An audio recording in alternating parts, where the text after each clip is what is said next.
제가 상징 그림을 하나 그리고 설교에 들어가겠습니다.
제 방에 있는 의왕입니다. 의왕. 하나님은 지금도 보고 계신다. 하나님은 온 우주를 다 창조하시고 관리하시고 보존하시고 인도하셔서 수천년 수만 년의 역사를 우주를 그대로 지금 운행하고 계시는 것입니다. 우리의 신관이란 건 뭐냐? 전지전능하고 무소부지하시고 영원 분별한 분이시거든요. 하나님은 어디든지 다 계시고 내가 숨어 있어도 거기 계시는 겁니다. 아는 것이 전체 아주 모르는 것이 없고 못할 것이 없는 그런 하나님의 능력으로 이 세상을 창조하신 것을 믿게 되시기를 주의 이름으로 축원합니다. 특별히 하나님 말씀은 한번 하신 것은 변벽이 없어요. 그대로 되는 거예요. 하나님은 사람이 아니라 후회하지 않으셔요. 인생이 아니라 이 거짓말하지 않으세요. 하신 말씀을 그대로 실행하는 분이 하나님이신 것을 믿기를 주의 이름으로 축원합니다. 우리 얼굴을 함께 닮아서 우리 아버지가 되시고 나를 아주 굉장히 사랑하시니까 사람처럼 여길지 모르겠지만 절대 사람이 아니시고요. 유일하신 창조주 신이신 것입니다. 저와 여러분이 그분을 닮아서 귀한 거죠. 귀한 겁니다. 사람은 죄를 범해서 하나님 곁을 떠났기 때문에 내가 내 힘으로 살려고 애를 쓰지만 그것이 한계가 있어요. 결국엔 철학자들이 말한 것처럼 전부 다 절망하고 죽음에 이르는 병에 걸렸다고 말하고 무슨 불안한 존재니 뭐니 해가면서 아주 자기들을 인생삶 실존을 비하하는 그런 논리를 펴지 않습니까? 맞습니다. 실존이 그러기 때문에 물질 세계에서 떨어진 사람이라는 존재는 그렇게 절망 가운데 처할 수밖에 없기 때문에 구원이 필요한 것이고 창조주를 찾는 것이 반드시 필요한 것이고 아주 선조부터 시작해서 에덴 동산을 찾으려고 발버둥을 치는 그런 연구들이 끊임없이 나왔지만 우리의 인간의 과학이나 어떤 유전자 공이나 이런 것들이 생명을 만들 수 없고 치료로 제대로 할 수 없고 생로병사에 걸어가는 그런 불안한 삶을 살고 있지 않습니까? 하나님은 지금도 불꽃같이 저와 여러분을 보고 계신 것을 믿으시기를 주의 이름으로 축원합니다. 제가 제 방에서 이 어항을 보면서 날마다 보거든. 날마다 봐요. 제 방에 있는 어항은 물 자체가 안반수 지하 160m 밑에서 끌어올리는 안반수이기 때문에 미네랄이 굉장히 좋습니다. 막 어항에 막 이 물고기를 10대를 갖다 놨는데 무엇이 많냐 그러면 달팽이들이 이렇게 막 드렁드렁 붙어 있어요. 달팽이들이 엄청 많이 붙어요. 달팽이들이 물이 좋으니까. 그리고 아침에 새벽에 가서 보면은 불이 꺼 있지 않습니까? 그러면 조용히 있어요. 불을 찾게면 그때보다 신나게 생동감이 넘쳐요. 이제 가까이 가면 밥을 달라고 그걸 아는지 뭐 전부 다 제 앞으로 몰려오거든. 예? 사람이라는 건요, 주인이 있기 때문에 기도하지 않으면 살 수가 없는 존재예요. 어항이 안에서 아무리 예치고 뭐 열심히 일하고 뭐 해봤자 어항 아니잖아요. 하나님이 곡식을 줘야 사는 거예요. 물을 갈아줘야 산다고. 빛을 비춰줘야 활동할 수 있다고. 사람이란 그렇게 나약한 거예요. 왜? 피조물이니까. 그런 피조물이 루시퍼 같은 이 천사가 말이지 변벽해가지고서 내가 하나님 보자 비키리라 그런 말도 안 되는 그런 생각을 갖게 된단 말이에요. 그게 땅에 찍히지 않습니까? 마귀가. 그래서 마귀 종자들이 다 이 세상 가운데 있어요. 지금 공중것을 잡는 마귀들이 다 여러분을 능가하는 능력으로 영물로 지금 존재하고 있다고요.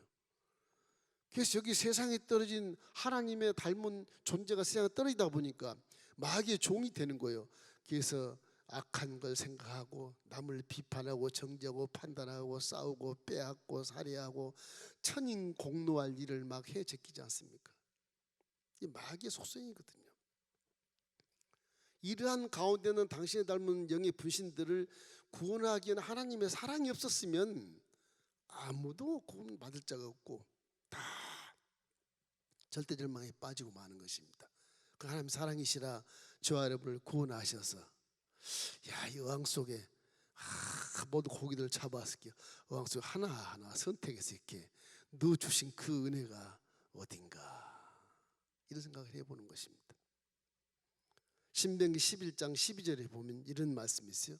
내 하나님 야훼께서 돌아보시는 땅이라 연초부터 연말까지 내 하나님 야훼의 눈이 항상 그 위에 있느니라.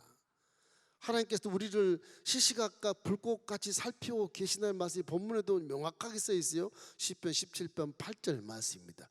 나를 눈동자같이 지키시고 주의 날개의 그늘 아래 감추신다. 항상 보호하시고 항상 본다는 말인 것입니다. 항상 본다. 관리를 하신다는 것이죠.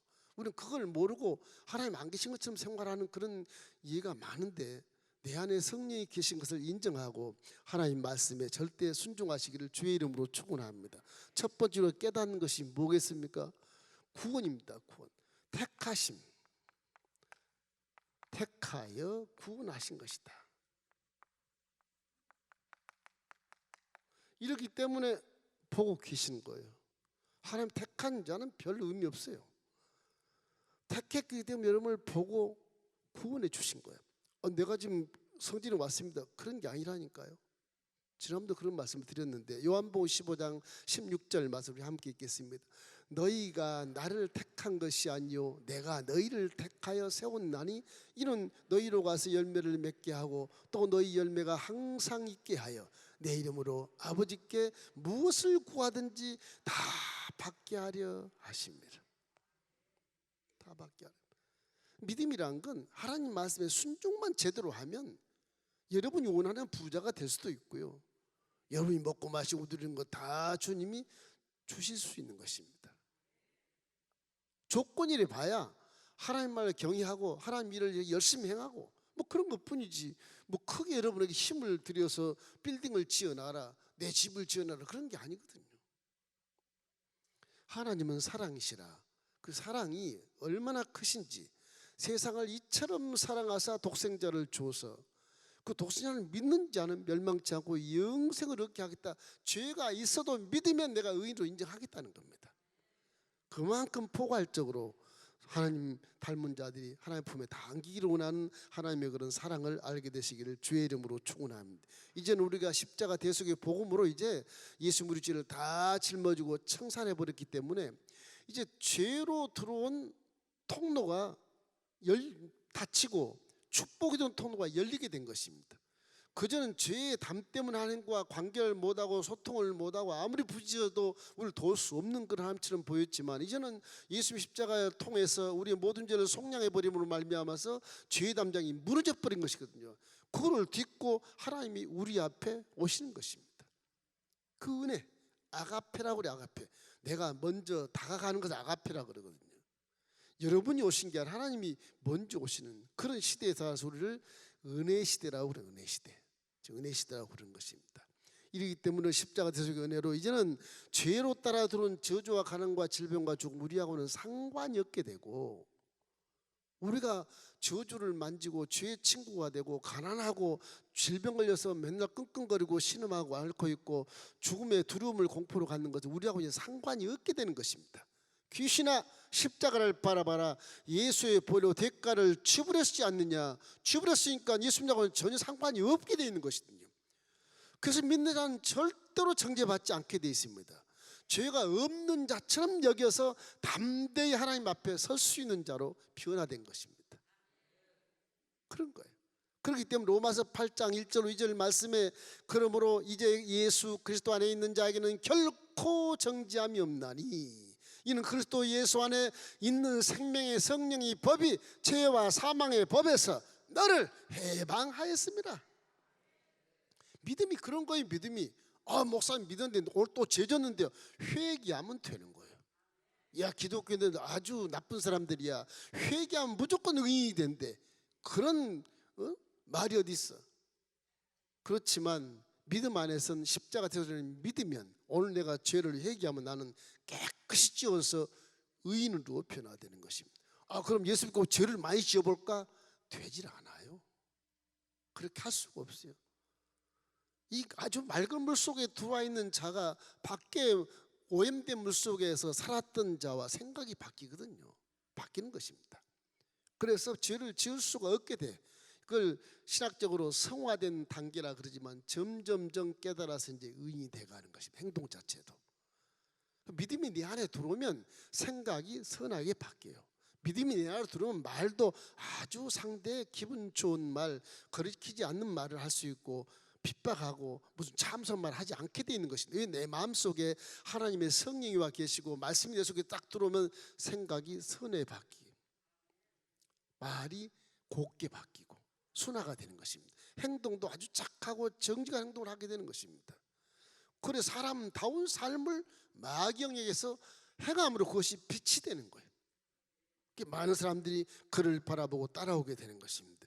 이렇기 때문에 십자가 대속의 은혜는 믿음이 뭐냐 그렇게 얘기할 수 몰라도 십자가 대속의 사건은 실제 있는 역사적인 사건이고 그 역사적인 사건을 실제 주인 믿으라고 증거를 세워놓으신 것입니다.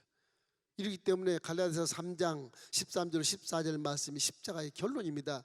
그리스도께서 우리를 위하여 저주를 받은 바 되사 율법의 저주수를 속량하셨으니 기록된 바 나무에 달린 자마다 저주 아래 있는 자라 하였음이라. 이는 그리스도 예수 안에서 아브라함의 복이 이방인에게 미치게 하고 우리로 하여금 믿음으로 말미암아 성령의 약속을 받게 하려 하십니다. 여러분 속에 다 십자가를 믿음으로 여러분 속에 성령이 계신 것을 반드시 믿으십시오. 그분과 자꾸 동행하고 그분과 자꾸 대화하고 그분과 자꾸 감각으로 느끼야만이 내 몸이 변화가 일어나. 어떻게? 선한 사람으로, 정직한 사람으로, 거룩한 자로, 그래서 기적을 나타낼 수 있는 존재가 되는 것입니다. 그러지 않고는 기적이 안 나타나요. 이 맑은 물 속에 들어가 있는데 어두운 생각을 하면 이 맑은 물 속에서 응답이 없어요. 해당이 안 돼. 거룩한 물 속에서 죄의 그런 것이 해당이 안 돼. 거기에는 기름과 물처럼 응답을 받을 수 없게 되는 것입니다.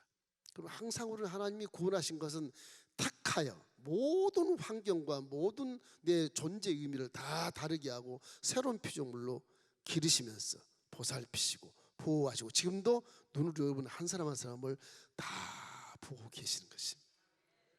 그게 구원받는 자의 모습이에요. 둘째는 무엇이냐? 환경입니다. 환경.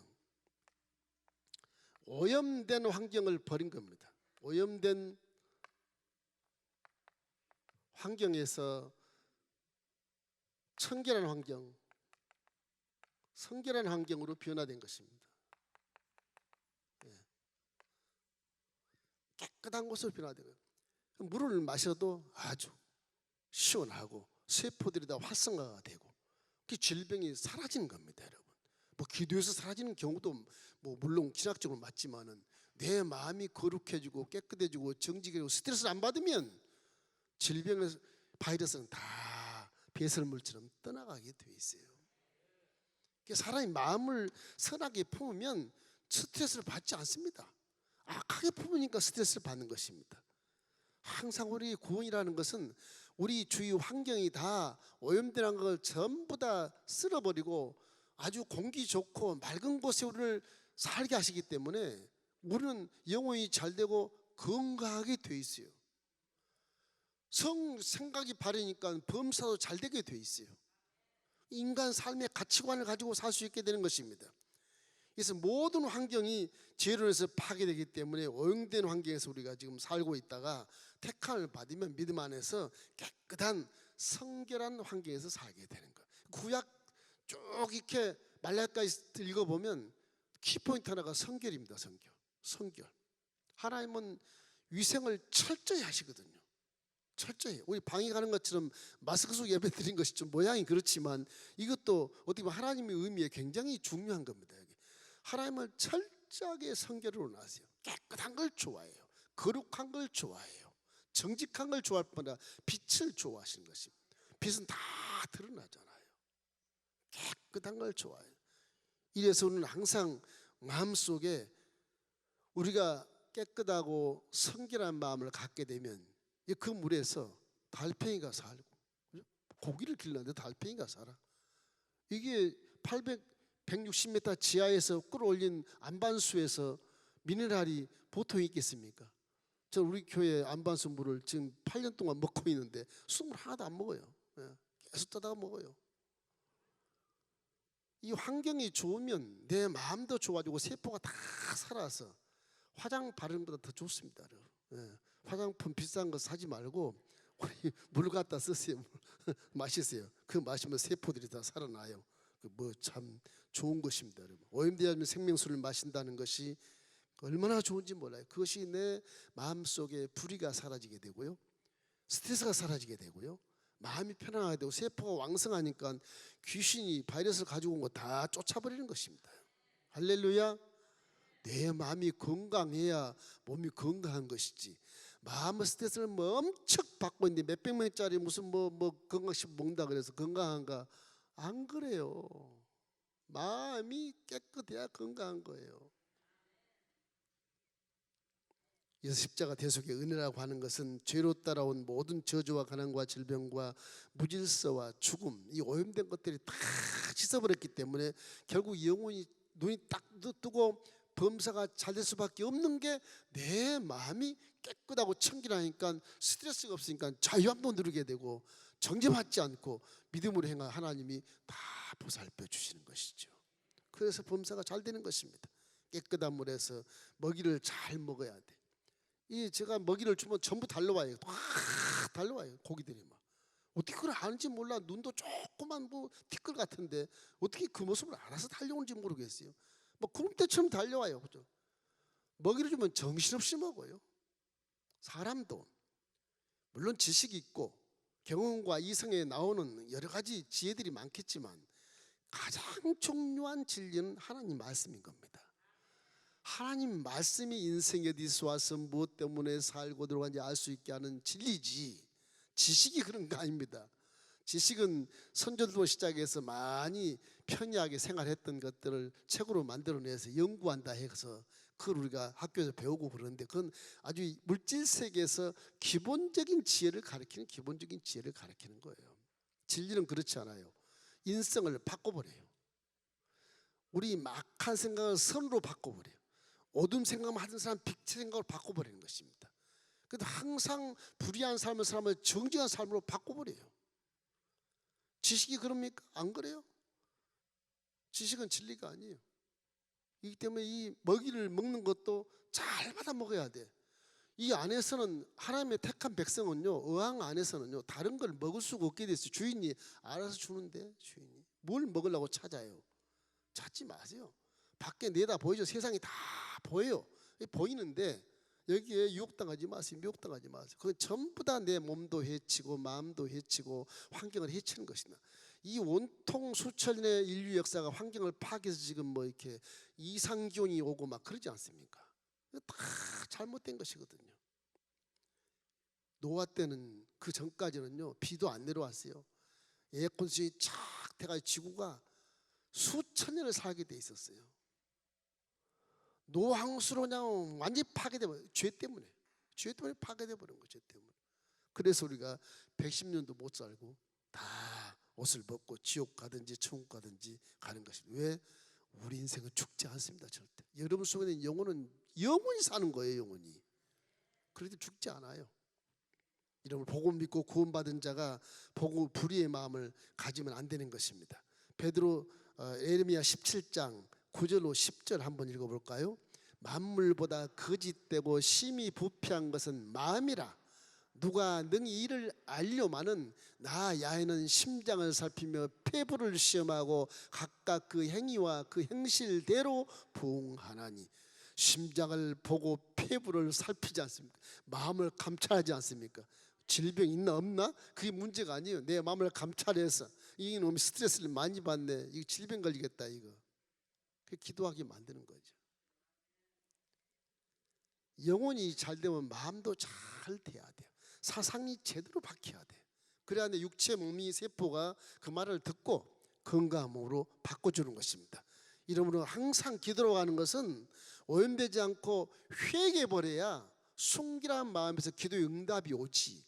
회개하지 않고 주원본하는 것은 전혀 응답이 없어요. 마귀가 박수를 치고 있는 것입니다. 회개가 가장 중요해요. 오염된 물을 다 쫓아내고 아주 성결한 물 가운데 사는 것처럼 그렇게 살아줘야 하나님의 역사와 함께 소통이 이루어지게 되는 거예요. 예레미야 33장 2절로 3절 우리 함께 읽겠습니다. 일행하는 야훼, 그것을 만들어 성취하시는 야훼, 그 이름을 야훼라 하는 이가 이와 같이 이르시도다. 너는 내게 부르짖으라. 내가 내게 응답하겠고 내가 알기보다는 크고 비밀한 줄을 내게 보이리라. 이러므로 오늘 항상 마음속에 청결하고 순결하고 회개를 열심히 해서 내 마음이 깨끗하고 거룩하면 응답의 지름길로 갈 수 있어요. 반드시 그분은 하나님 응답에 주시게 되어 있어요. 소통이 되는 것입니다. 그 내 마음에 오염된 물을 마시고 악한 마음을 갖고 주여 주시옵소서, 응답이 보류되는 거예요. 반드시 회개가 필요한 것입니다. 자, 세 번째는 여러분 빛 가운데 행해야 되는 것입니다.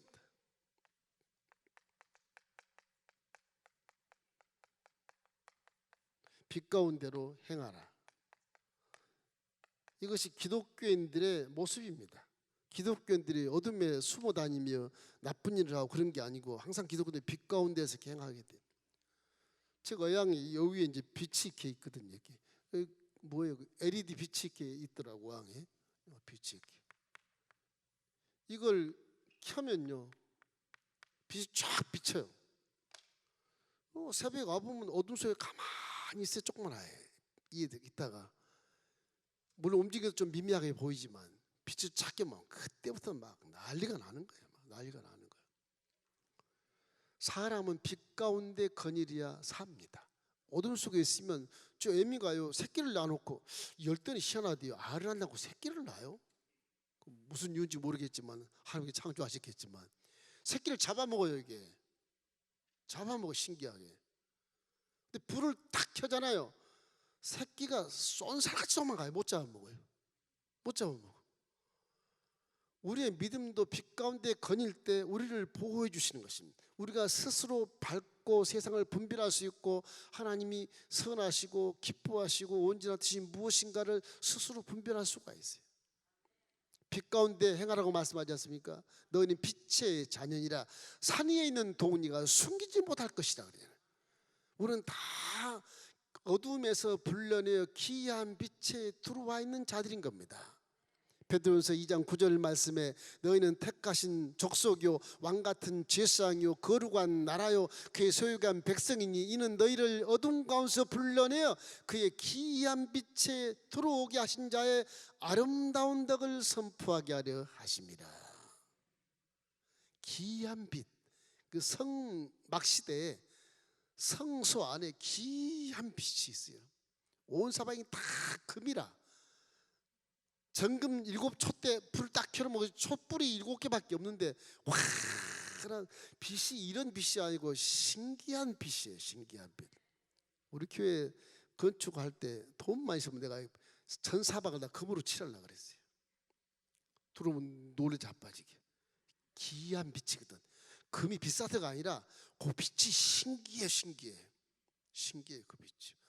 한번 돈 많으시면 집에다 사방에다 금을 붙여놓고 한번 들어가 보십시오. 촛불 한번 딱 켜놓고 그럼 하나님 만날 수 있어. 해보세요 한번. 돈이 많으시면. 진짜 해봐요.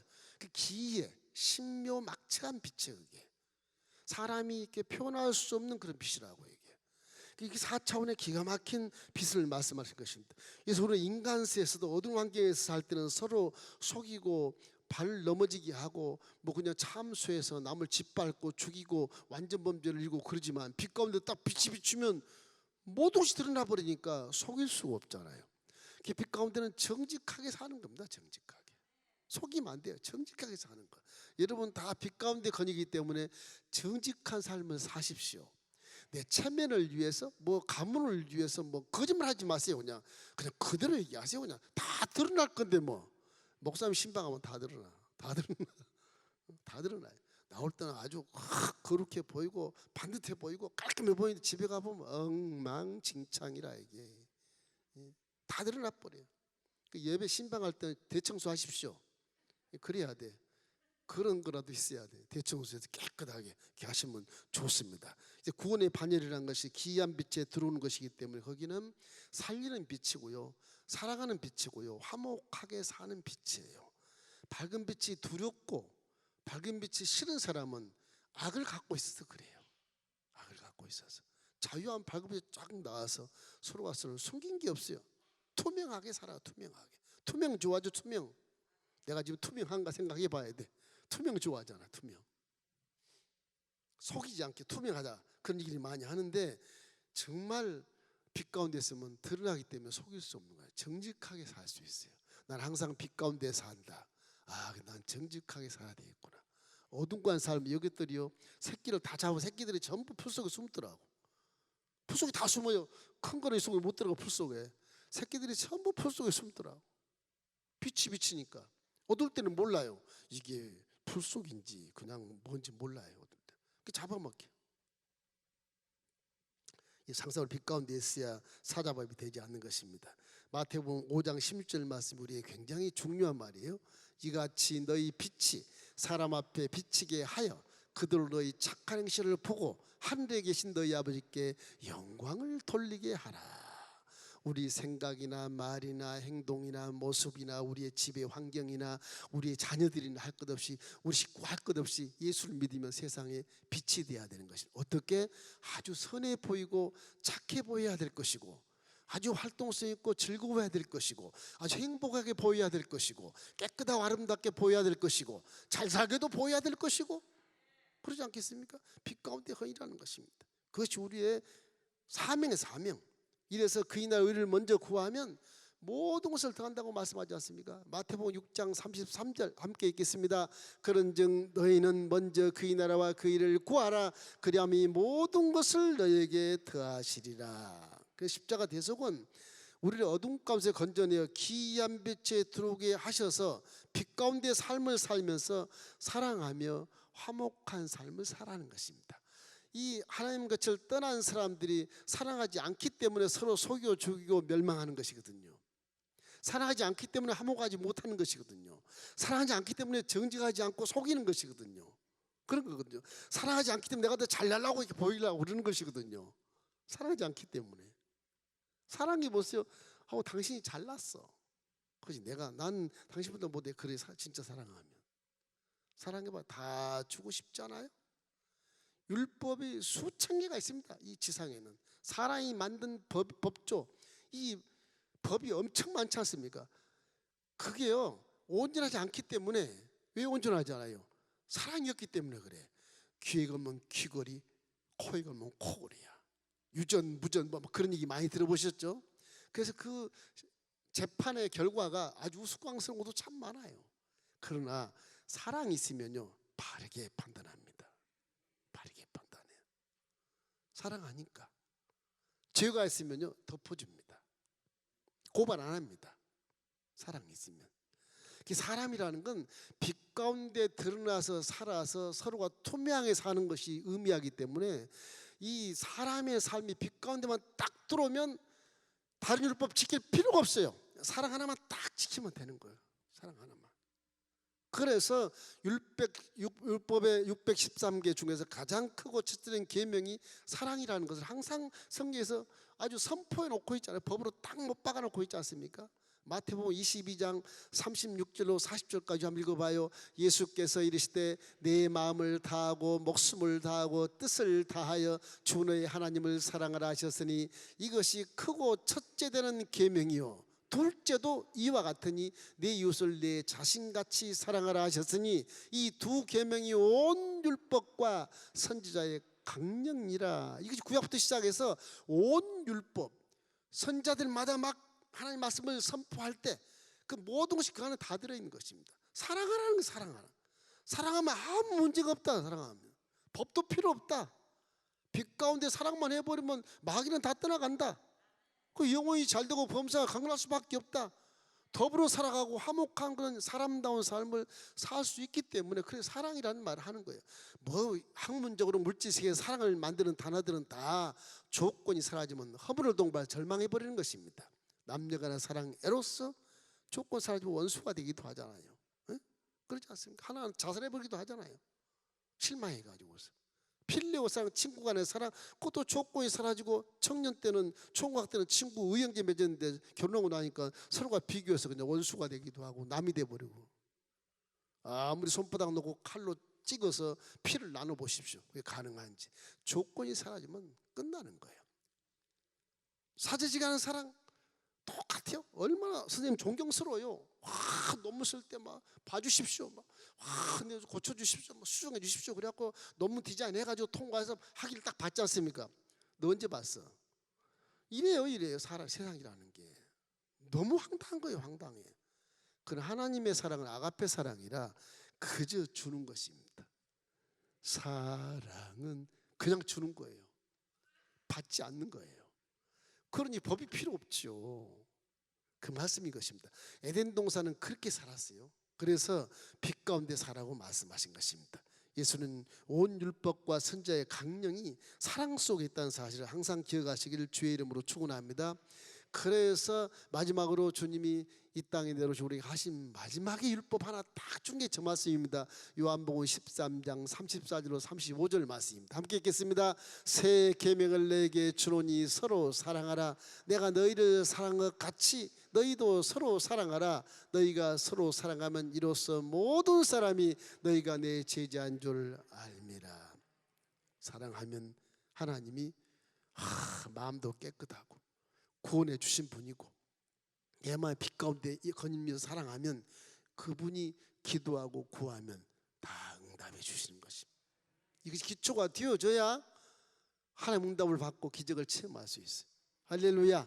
사랑으로 살기를 주의 이름으로 축원합니다.